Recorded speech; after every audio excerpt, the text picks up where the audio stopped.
Dear friends, viewer and student, आप सभी लोगों को राजेंद्र राम का इस व्याख्यान में स्वागत है, अभिनंदन है। आज अगस्त की 17वीं तारीख है, 17 अगस्त है, 17 अगस्त 2026। भारत के घड़ियों में 8:45 बजने वाले हैं। सोमवार है, नागपंचमी का दिन है। पूरे भारत में नागपंचमी का त्योहार धूमधाम से मनाया जा रहा है और मैं भी सनातन धर्म को, वैदिक धर्म को, हिंदू धर्म को मानता हूँ। इसलिए नाग देवता को मैं भी प्रणाम करता हूँ। लेकिन मैं आज नागपंचमी के दिन परंपराओं से हटकर दूध, लावा, मिठाई, लड्डू का चढ़ावा नहीं दे सकता, क्योंकि मैं बायोलॉजी पढ़ के आया हूं। जीव विज्ञान कहता है कि नाग देवता सांप शाकाहारी नहीं है, मिष्ठान नहीं खाते हैं। नाग देवता दूध नहीं पीते हैं। सांप यदि दूध पिएगा तो मर जाएगा। सांप मिठाई नहीं खाते, लड्डू नहीं खाते, फिर भी लोगों की आस्था है, लोग चढ़ाते हैं। मुझे उन सभी लोगों को शुभकामनाएं हैं। मैं आज के दिन में नाग देवता से एक प्रार्थना कर रहा हूं, सिर्फ एक प्रार्थना, कि आप आइए, मेरे अंबेडकर सेवक समिति के तत्वाधान में जो आंदोलन चल रहा है, जाति तोड़ो समाज जोड़ो आंदोलन, उसमें सहयोग दीजिए और जो विपक्षी हैं, जो विरोध करने वाले हैं, उनकी जो मति है उसमें परिवर्तन लाइए। और एक और आपसे आग्रह है, यदि नाग देवता आप हैं तो मैं पूरे भारतवासियों के ओर से आपसे प्रार्थना करता हूं कि सावन के महीना आ गया है, किसी को काटिएगा मत, किसी को मारिएगा मत, रक्षा कीजिएगा। वो छोटे छोटे जो सांप आते हैं पानी से निकलकर बरसात के समय, जो गरीब हैं, निरीह हैं, जो जमीन पर सोते हैं, उन्हें काट करके मौत के घाट उतार देते हैं। इसलिए हे नाग देवता, हे सांपों के देवता, उनकी रक्षा कीजिए। अब मैं आता हूं अपने मूल विषय पर। भारत में सामाजिक धार्मिक आंदोलन का इतिहास महात्मा बुद्ध से लेकर डिजिटल एज तक भारत की जाति प्रथा वैदिक युग से आरंभ होती है, ऋग्वेद से आरंभ होती है। ऋग्वेद के 10वें मंडल में एक श्लोक आता है कि ब्रह्मा के मुख से ब्राह्मण, भुजाओं से क्षत्रिय, जंघाओं से वैश्य और पैर से शूद्र का जन्म हुआ। माने चारों का जो जन्म हुआ वो ब्रह्मा के शरीर से हुआ, उनके विभिन्न भागों से हुआ। फिर वो अछूत कैसे बन गए? हजारों साल से उनके धार्मिक और सामाजिक, आर्थिक, शैक्षिक अधिकारों को आपने हनन क्यों किया? यदि चारों वर्ण को ब्रह्मा के शरीर से जन्म लिया तो चारों भाई हुए। कोई पहले जन्म लिया, कोई बाद में लिया, और जो शूद्र था, सबसे छोटा भाई, छोटे भाई के साथ इन तीनों जातियों ने 3000 वर्षों तक अन्याय और जुर्म किया, पशु की जिंदगी जीने के लिए मजबूर किया।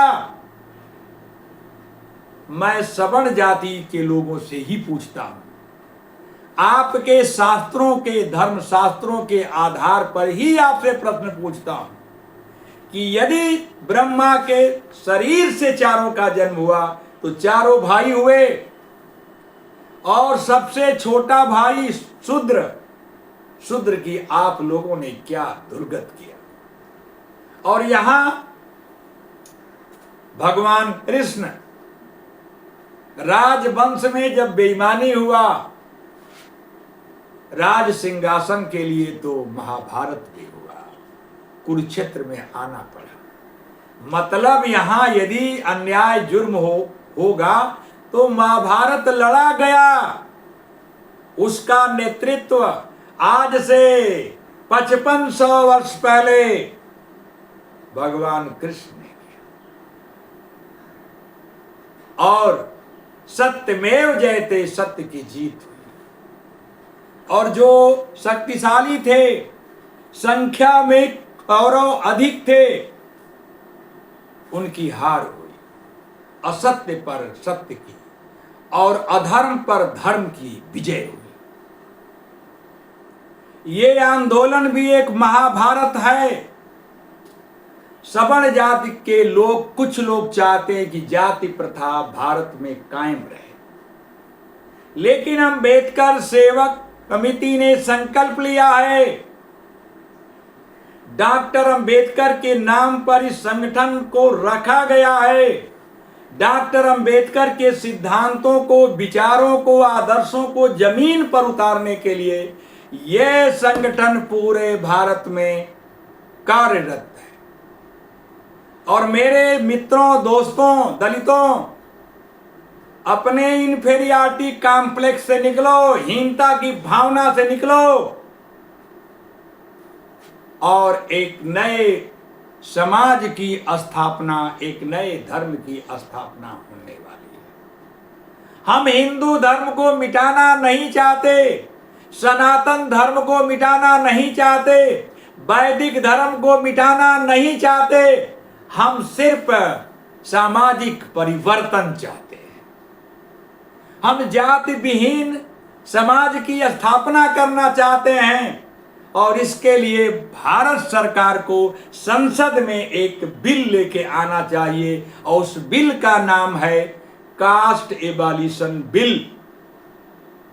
आप 10 साल में आओ, 15 साल में आओ, 20 साल में लाओ, लेकिन एक दिन आपको इस बिल को लाना पड़ेगा, जिस बिल में प्राविजन होगा कि नामों में जो जातियां, उपाधियों का उल्लेख होता है, मिश्रा, पांडे, दुबे, सिंह, राय, राम, यादव, जाटो, इनको पहले आप मिटा दो और ये सिर्फ कानून बनाकर ही मिटाया जाएगा।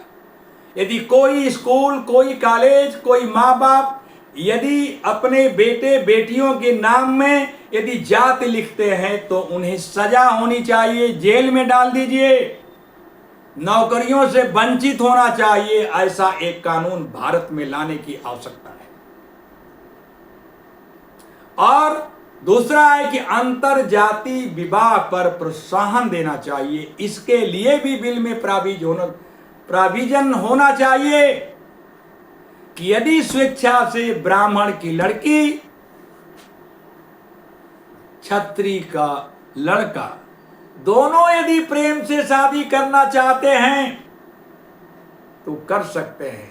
सरकार को सुरक्षा देनी चाहिए और प्रोत्साहन राशि देनी चाहिए। यदि आप ये लड़ाई सिर्फ निचले वर्ग का ही व्यक्ति लड़ सकता है, वो भी शूद्र। ये जितने सो कॉल्ड लीडर हैं ब्राह्मण, क्षत्रिय, ओबीसी में, वो दलितों की लड़ाई नहीं लड़ सकते हैं। आपका वोट लेने के लिए, एमपी, एमएलए, मंत्री बनने के लिए वो अम्बेडकरवादी हैं, मैं अधिकांश अंबेडकरवादियों को जानता हूं जो अंबेडकर जयंती, रविदास जयंती में आते हैं, लेकिन उनके घर में अंबेडकर और रविदास का फोटो नहीं है। मैं नाम लेना नहीं चाहता, लेकिन आते हैं तो इतनी अलंकारित भाषा में बोलते हैं कि उनसे बड़ा कोई अंबेडकरवादी नहीं है। काशीनाथ की पूजा करने वाले लोग वो कहते हैं कि अंबेडकरवादी है, शब्दों में ऊपर से हैं, दिल से नहीं है। पॉलिटिकल पार्टियां भी जिन्हें अंबेडकरवाद में, अंबेडकर के विचारों, अंबेडकर के सिद्धांतों में 1% विश्वास नहीं है, वह भी लोग अंबेडकर जयंती मनाते हैं, रविदास जयंती मनाते हैं। ऐसे 420 लोगों से सावधान रहिए।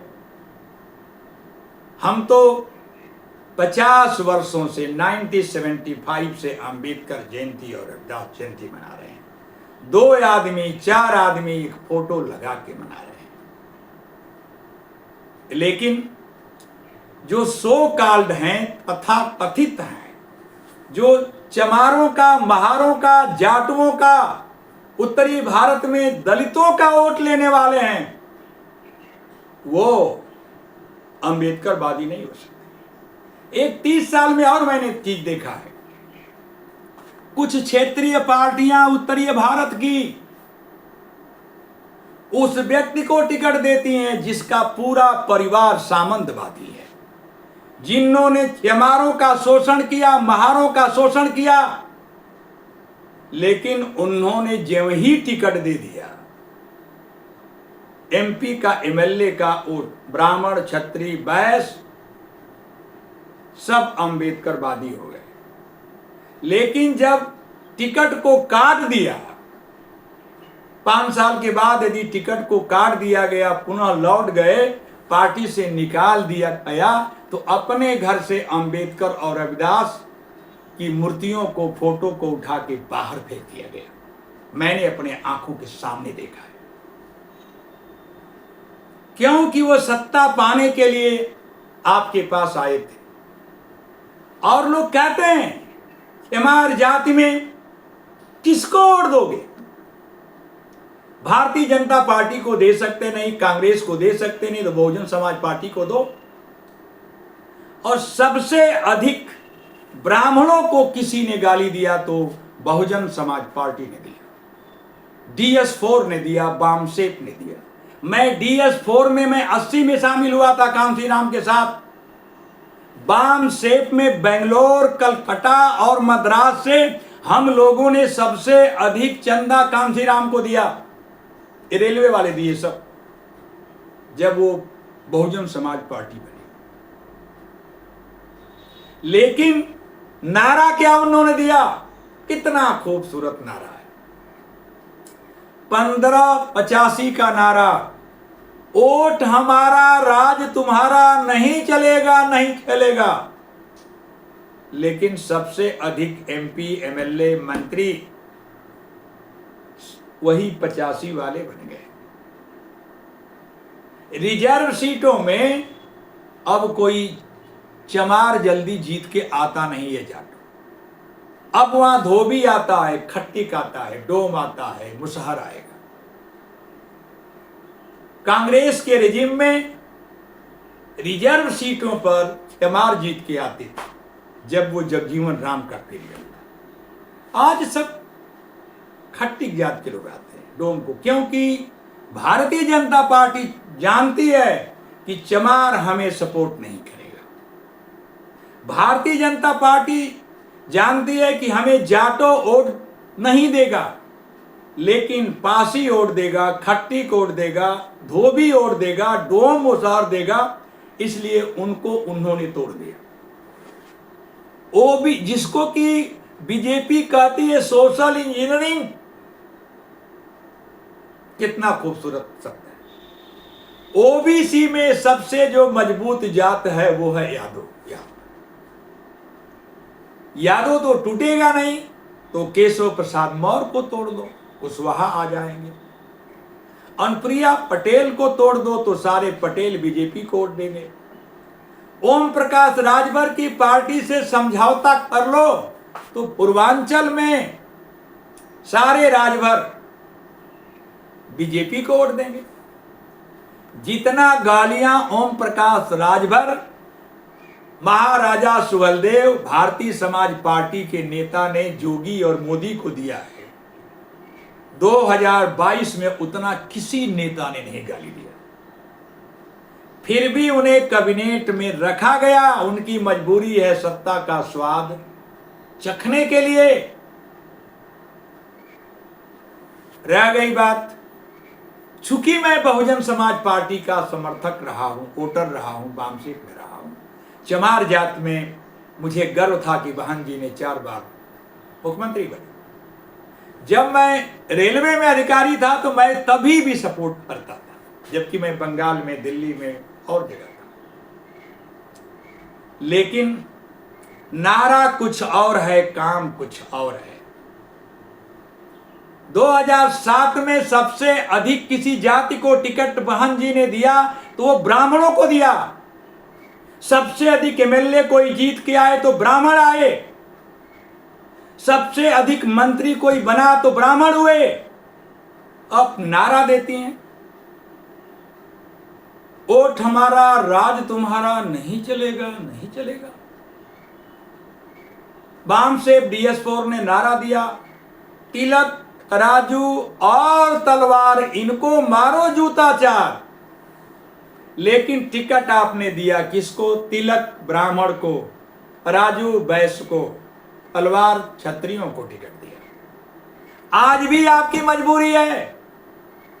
2027 में अधिकांश टिकट सवर्ण जातियों को मिलने वाला है। रिजर्व सीटों को छोड़ करके सभी सीटों को, चाहे सपा हो चाहे बासपा हो, वो सवर्ण जातियों को टिकट देंगे। ये आपका काम है। तो विचारधारा तो आज के लोकतंत्र में विचारधारा तो रही नहीं। सभी पॉलिटिकल पार्टी नेताओं का सिर्फ एक ही उद्देश्य है, इलेक्शन जीतो, MP MLA मंत्री बनो और लूटो, भारत के संसाधनों पर कब्जा करो। किसी नेता में नैतिकता नाम की चीज नहीं बची है। और यदि जो सत्ता में लोग आएंगे, विपक्षी पार्टियां मिट रही है। मैं पुनः अपने विषय पर आता हूं कि मैं भारत सरकार से मांग कर रहा हूं कि आप एक संसद में बिल लेके आइए और जाति प्रथा को भारत की धरती से हमेशा के लिए मिटा दीजिए। जैसे छुआछूत को मिटाने के लिए भारत की संविधान सभा ने आर्टिकल 17 को लिखा, untouchability is abolished from the territory of India. Bharat की धरती से छुआछूत को मिटा दिया गया, जो करीब 4000 वर्षों तक भारत में कायम था। जब राजीव गांधी की सरकार थी, पूर्ण बहुमत थी लोकसभा राज्यसभा में, उन्होंने एक कानून लेके आया जिसको देहाती भाषा में हरिजन बनाम सवर्ण कहते हैं, the schedule caste and right prevention of atrocity act 1989। Special SC/ST court बनी। उस कानून से भारत में दलित उत्पीड़न कम हुआ, लेकिन उसका नुकसान कांग्रेस को भी हुआ। इसे कहते हैं कि आजाद भारत में आयरन लॉ के नाम से जाना जाता है। SC/ST एक्ट में तमाम निर्दोष लोगों को फर्जी मुकदमों में फंसा दिया गया। जो सही लोग फंसे वो तो ठीक था, लेकिन कुछ प्रतिशोध के कारण निर्दोष लोगों को भी फंसा दिया गया। परिणाम क्या हुआ? जो सवर्ण जातियां इंडियन नेशनल कांग्रेस के साथ थी, वो लौट करके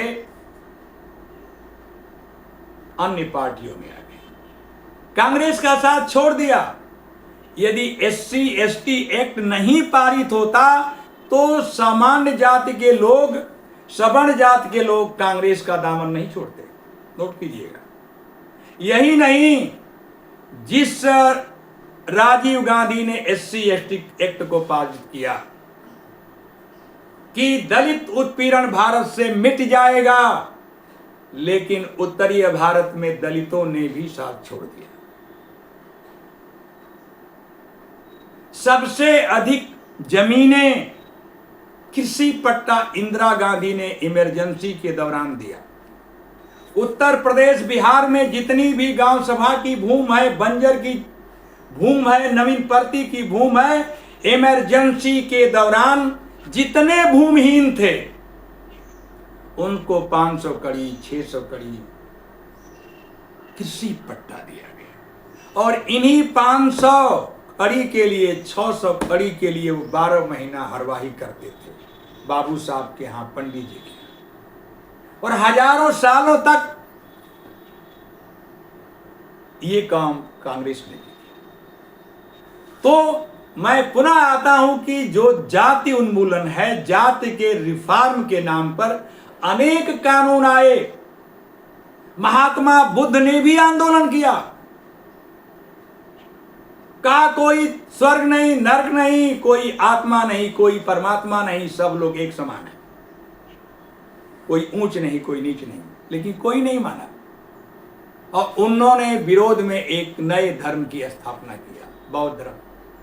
महावीर स्वामी ने भी कास्ट सिस्टम का विरोध किया, राजा के बेटे थे, उन्होंने भी जैन धर्म की स्थापना की। गुरु नानक ने भी जाति प्रथा का, वर्ण व्यवस्था का विरोध किया, लेकिन कोई रिफॉर्म नहीं हुआ। तो उन्होंने सिख धर्म की स्थापना की। और जब इस्लाम आया तो दलित जातियों को, अछूतों को एक गोल्डन चांस मिला। पूरा अफगानिस्तान में, पाकिस्तान में, बांग्लादेश में जितने आज मुसलमान देख रहे हैं, वहां तक अखंड भारत था, लेकिन दलितों ने इस्लाम को अपना लिया। करीब 20 करोड़ और भारत में मुसलमान हैं 24 या 25 करोड़ जो हैं आपके पाकिस्तान में और उसी के आसपास। मैंने दूसरे शब्दों में भारत का जब बंटवारा हुआ तो 1/3 मुसलमान भारत में रह गए, 1/3 पूर्वी पाकिस्तान जो आज बांग्लादेश है वहां गए, और 1/3 पाकिस्तान। ये सारे लोगों के पूर्वज हिंदू थे, निचली जातियों में जन्म लिए। 95% हिंदुओं ने धर्म को बदल करके इस्लाम को अपनाया, लेकिन 4-5% जो बड़ी जाति के थे, जिनको जागीरदार बनना था, जमींदार बनना था, मंत्री बनना था, सेनापति बनना था, उन्होंने भी, सवर्ण जाति के लोगों ने भी इस्लाम को अपनाया। लेकिन जो 90% है वो दलित लोग हैं। और भारत में बाहरी कारण से सामाजिक और आर्थिक परिवर्तन हुआ है, क्योंकि हमारे धर्म शास्त्रों में, वेदों में, रामायण में, गीता में, पुराणों में ऐसी व्यवस्था है कि भारत का जो मस्तिष्क है उसमें कभी रिवॉल्यूशन पैदा ही नहीं हो सकती है। लोगों ने ऐसी वैचारिक जाल को बुन दिया कि उसमें विरोध की भावना नहीं जग सकती। लेकिन आज आर्टिफिशियल इंटेलिजेंस का युग है, इंफॉर्मेशन टेक्नोलॉजी का युग है। जेनजी हमसे अधिक जानकार है। ये जेनजी के लोगों एक दिन इस कास्ट सिस्टम को तोड़ देंगे। कास्ट सिस्टम बहुत दिन तक भारत की धरती पर कायम होने वाला नहीं है। दुनिया में अनेक सामाजिक विभाजन हुए, अनेक लोगों का उत्पीड़न और शोषण हुआ, वहां मिट गया। जाति प्रथा अमेरिका में नहीं है, यूरोप में नहीं है, जर्मनी में नहीं है, जापान में नहीं है, चीन में नहीं है। जाति प्रथा सब भारत में है। और सारे जातियां, लेकिन ईश्वर का अवतार, सभी देवता, सभी भगवान केवल सवर्ण जाति के घर पैदा हुए। चमार, महार, कोयरी, कुहार, राजभर, जाटो, इनके घर में कोई ईश्वर जन्म नहीं लिया, न तो मैंने लेगा। सारे जो ईश्वर हैं सब भारत में लिए जन्म और सवर्ण जाति के घरों में लिए। और उसके बाद में वाल्मीकि, वेद व्यास और तुलसीदास जैसे महाकवि आए कि उन्होंने अपने साहित्य के बल पर ईश्वर साबित कर दिया। और उस नैरेटिव को आज हम भी दोहरा रहे हैं। लेकिन इंफॉर्मेशन टेक्नोलॉजी, आर्टिफिशियल इंटेलिजेंस, हमारे ज्ञान ने सब कुछ ध्वस्त कर दिया। जितने भारत में सामाजिक, धार्मिक, परंपरागत बिलीफ सिस्टम था, वो धीरे धीरे ध्वस्त हो रहे हैं। इसलिए हे दलितों, आदिवासियों, ओबीसी के लोग, यदि आप जात मुक्ति से आजादी चाहते हैं तो ये राजेंद्र राम जो लड़ाई लड़ रहा है जाति विहीन समाज और धर्म की स्थापना, इस लड़ाई में शामिल हो जाओ और जीत हमारी होगी।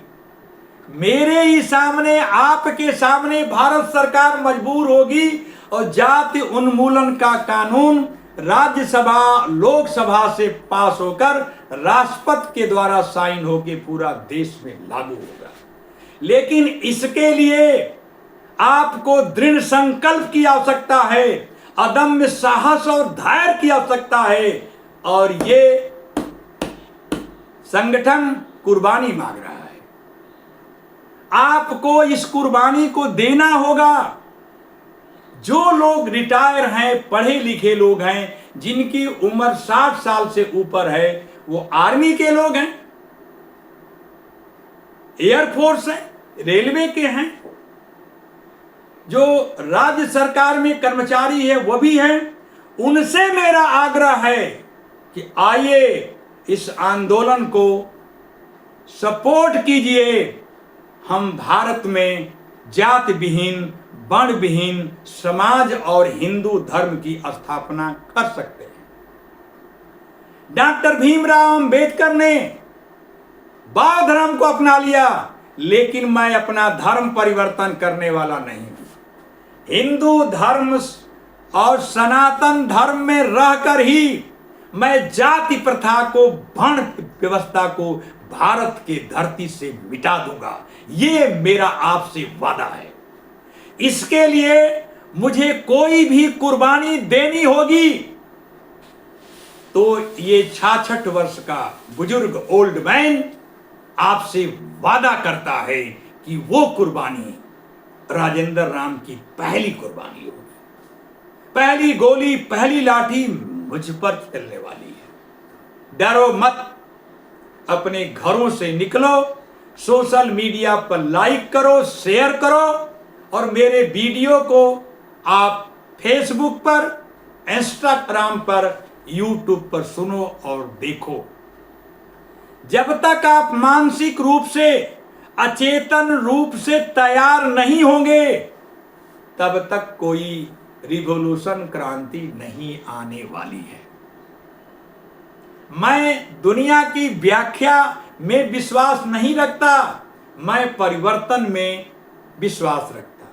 अनेक अंबेडकरवादी मुझसे बहस में आते हैं, वो दिखाते हैं कि उनके पास बहुत ज्ञान है, अंबेडकरवाद में उन्हें बहुत जानकारी है, मेरी जानकारी बहुत कम है।